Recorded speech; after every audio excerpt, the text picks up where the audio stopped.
విజయవాడలో అర్ధరాత్రి ఉద్రిక్తత నెలకొంది. అంగన్వాడీ కార్యకర్తలను పోలీసులు అరెస్టు చేశారు. ధర్నా శిబిరంపై పోలీసులు ఆకస్మికంగా దాడి చేశారు. రాత్రి వేళ నిద్రలో ఉన్న కార్యకర్తలను లేపి అరెస్టులు చేశారు. అక్కడికి చేరుకున్న మీడియా ప్రతినిధులను కూడా పోలీసులు అడ్డుకున్నారు. వీడియో చిత్రీకరించవద్దు అంటూ హెచ్చరిస్తూ కెమెరాలు లాక్కున్న ఘటన కలకలం రేపింది. అంగన్వాడీ కార్యకర్తలను అరెస్టు చేయకూడదనంటూ పలువురు నాయకులు హుకుం జారీ చేసినప్పటికీ పోలీసులు చర్యలు కొనసాగించినట్లు తెలుస్తుంది. పరిస్థితిని అదుపులోకి తెచ్చేందుకు భారీగా బలగాలను మోహరించారు. అరెస్టైన వారిని సమీప పోలీస్ స్టేషన్లకు తరలించినట్లు సమాచారం.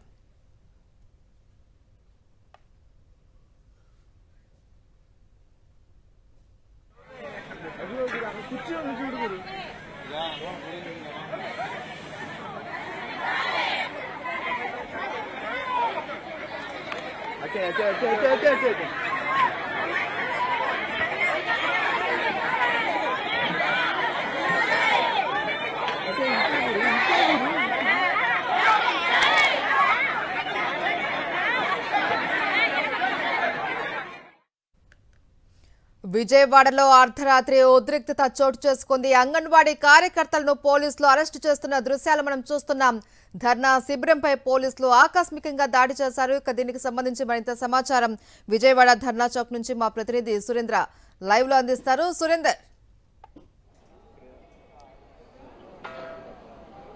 మహేశ్వరి, నిన్నటి నుంచి కూడా అంగన్వాడీలు తమ డిమాండ్స్ పరిష్కారం కోసం చలో విజయవాడ కార్యక్రమాన్ని నిర్వహించారు. అయితే నిన్న ప్రభుత్వం చర్చలకు పిలుస్తుందంటూ వాళ్ళు భావించారు, కానీ ప్రభుత్వం చర్చలకు పిల్లలేదు. దీంతో వాళ్ళ ధర్నాన్ని యథావిధిగా కొనసాగిస్తున్నామంటూ రాత్రంతా కూడా ఇక్కడే ఉన్న పరిస్థితి అయితే కనిపించింది. అయితే రాత్రంతా నిద్రిస్తున్న వారిని తెల్లవారుజామున 5 గంటల ప్రాంతంలో పోలీసులు ఒక్కసారిగా మిరుపుదాడి చేశారు. పడుకున్న వాళ్ళని అందరినీ కూడా అరెస్ట్ చేసి తీసుకెళ్తున్న పరిస్థితి అయితే కనిపించింది.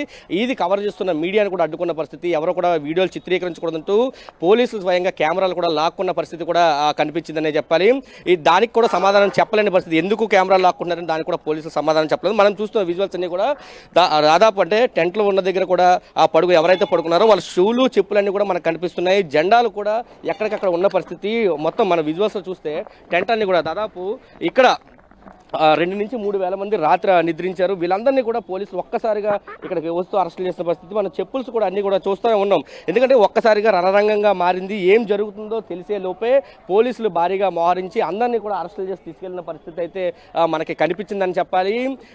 పూర్తిగా ఏదైతే ఇవాళ 11 గంటలకి ప్రభుత్వంతో ఒకవేళ చర్చలు పిలుస్తుంది, ఆ చర్చల్లో ఖచ్చితంగా తమ డిమాండ్స్ అంగీకరిస్తారు అని చెప్పి అంగన్వాడీలు భావించారు. కానీ అది ఎక్కడా కూడా నెరవేరలేదు. ఈ రోజు చర్చలు పిలుస్తామంటూనే తెల్లవారుజామున 5 గంటలకు ఒక్కసారిగా పోలీసులు మెరుపుదాడి చేయడం, పడుకున్న వాళ్ళందరినీ కూడా అరెస్టులు చేసి తీసుకెళ్లిన పరిస్థితి. నాయకుల్ని ఎక్కడికి తీసుకెళ్లారో కూడా తెలియని పరిస్థితి. వాళ్ళంతా కూడా అంగన్వాడీకి సంబంధించిన నాయకులు ఆందోళన చెందుతున్నారు.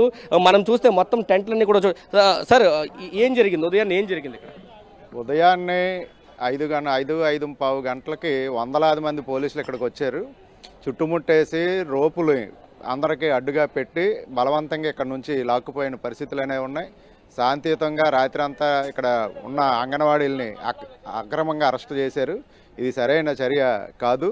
ఎందుకంటే లైట్లు ఆపేశారు. అక్కడ ఏం జరుగుతుందో కూడా తెలియలేని పరిస్థితి. చాలామంది సెల్ ఫోన్లు పోయాయి, బ్యాగులు కూడా ఇక్కడే ఉండిపోయాయి. ఇంత దుర్మార్గంగా ఈ ప్రభుత్వం వ్యవహరించడం అనేది సరైనది కాదనేది సిఐటిగా అభిప్రాయపడుతున్నాం. ఇది చెప్తున్నారు. అరెస్టుల విషయం తెలిసిన తర్వాత సిఐటి నేతలంతా కూడా ఒక్కొక్కరుగా ధర్నా చౌకీ చేరుకున్నారు. సార్, ఏం చెప్తారు? ఇది చాలా దుర్మార్గం అండి. ఎందుకంటే ఓ పక్క మంత్రి గారు చర్చలకి పిలుస్తాం, మీతో మాట్లాడతాం అని చెప్పారు. మనం కూడా ఇక్కడ కూడా అంగన్వాడీలు చాలా శాంతియుతంగా ఎటువంటి రాష్ట్ర ప్రభుత్వానికి ఇబ్బంది లేకుండా చేస్తున్న ఉద్యమాన్ని హఠాత్తుగా తెల్లవారుజామున ఎవ్వరూ లేని నాయకుల సమయంలో వాళ్ళు నిద్రలో ఉన్నారు. వాళ్ళు నిద్రలో ఉన్న సమయంలో కూడా వచ్చి చాలా దుర్మార్గంగా టెంట్లన్నీ పడగొట్టి అలా అరెస్ట్ చేయడం అనేది చాలా దుర్మార్గం. దీన్ని తీవ్రంగా మేము సిఐటిగా మేము ఖండిస్తున్నాం. ఎందుకంటే న్యాయమైన డిమాండ్లు అంతకుముందు వాళ్ళు వైసీపీ అధికారులు ఉన్నప్పుడే చంద్రబాబు నాయుడు గారు, లోకేష్ గారు టెంట్లలోకి వచ్చి మీకు న్యాయం చేస్తాం, మీకు వేతనాలు పెంచుతామని చెప్పి ఈరోజు ఆ న్యాయం మాకు చేయండి, 20 నెలలు అయిపోయిందని చెప్పేసి అడిగినందుకు ఈ రకమైనటువంటి దానికి చూశారంటే మరి ఇంకా 2 ప్రభుత్వాలకి ఏంటని చెప్పేసి మరోసారి చంద్రబాబు నాయుడు గారు అంగన్వాడీల పట్ల కర్కశంగా గతంలో వ్యవహరించారు. అదే తీరుని ఈరోజు ఆయన మారాడని చెప్పాడు. అంగన్వాడీ ఆడపడుచులు నేను మారానని చెప్పి ఈరోజు మారకుండా అదే పద్ధతిలో వ్యవహరించారు. భావించారు ఇది కరెక్ట్ ఇది, చూస్తున్నాం అంగన్వాడీకి సంబంధించి మొత్తం ఈ రాత్రి అంతా కూడా ఈ టెంట్ల మీద ఉన్న పరిస్థితి. వాళ్ళు ఇంటికాడ నుంచి చేసుకున్న బాటిల్స్ కానీ మందు బిళ్ళలు కానీ వాళ్ళు వేసుకున్న టాబ్లెట్స్ కూడా మొత్తాన్ని కూడా పడిపోయిన పరిస్థితి ఈడ మనకు కనిపిస్తూ ఉంది. పోలీసులు ఒక్కసారిగా వాళ్ళు కనీసం వాళ్ళు తేరుకునే పరిస్థితి కూడా లేదు.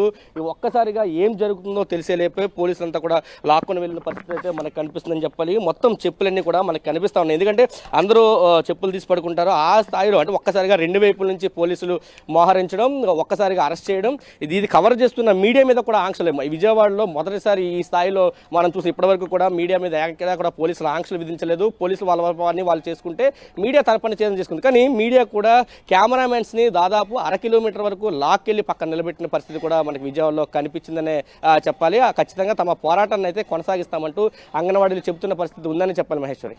Right, thank you Surender.